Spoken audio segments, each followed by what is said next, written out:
Oh wait, it's cold. Hold on.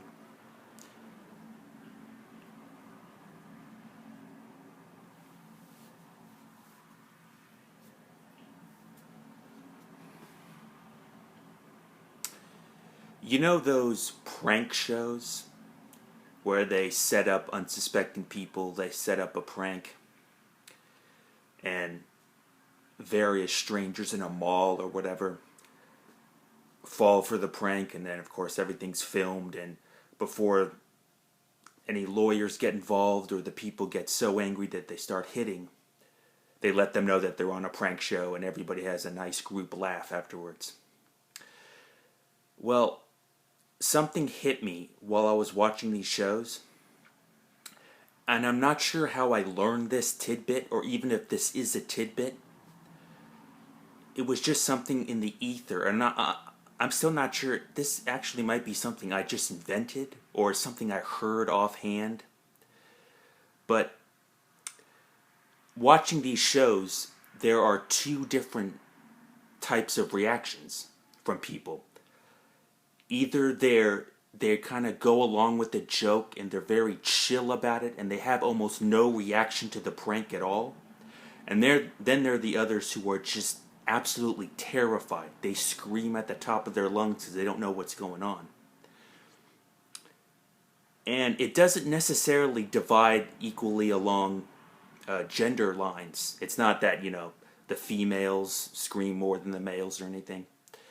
But I've noticed that. And I'm just wondering if this has something to do with the person's past, right? I'm thinking that the people who scream, who are really jolted by the experience, they've had a bad life. They've had a lot of bad experiences happen to them. And the scream is kind of a vocal intonation of the past. It's a reflex showing that they've had kind of a bad life, and a lot of their past actions or their past bad experiences are reflected. It comes out in the scream. The people who scream, they expect bad things to happen in their life. So when it does happen, at every corner they're kind of looking around, waiting for the next bad thing in their life to happen to them. That's why they scream. The ones who are more chill are the ones who have really no reaction. Even after it's explained to them, they kind of have no reaction, or they go along with the joke, or they laugh. Maybe haven't had as many bad experiences in their life. So when something like that happens to them, they're just kind of like, oh, okay. It doesn't affect them at all. They're not expecting bad things to happen in their life. So it just comes as a kind of unexpected pleasantry. The fact that they're filmed is just another blasé thing. It's like, oh, okay. Uh, you know, when strange things happen to them, when unexpected things happen to them, they go with the flow. They don't think it's something bad. They don't think that they're going to die or that they're going to prison or something. They might even suspect that it's a prank. Their first thought for these people are, it's probably a prank.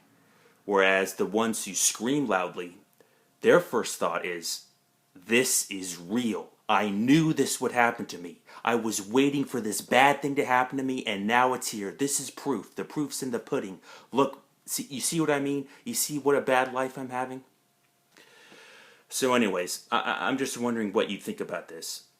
I don't think there's any scientific basis to this at all, but it's a very interesting thing, a very interesting theory that I was thinking about all throughout my watching of these prank shows. So, in the comments, let's talk about this. Discuss it if you want. Also, tell me, when it comes to being scared, do you get scared easily? Or are you one of those people who just, when people try to startle you when they come out behind a corner or something, you're the one that just goes, oh, hi, nice try, how you doing? You're not affected by those sort of things at all. You don't jump at the first creaking of an old house or anything like that. You don't believe that the haunted tales of a place.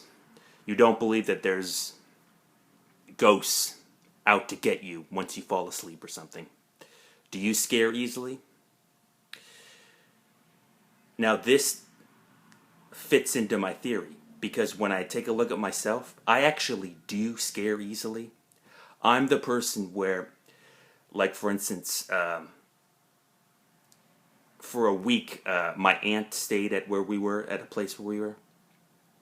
And, you know, I knew my aunt was there. I knew she was there. She was living with us for a week.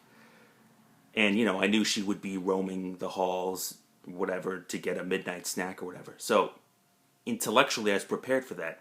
And yet, when midnight came, and I went to get my midnight snack,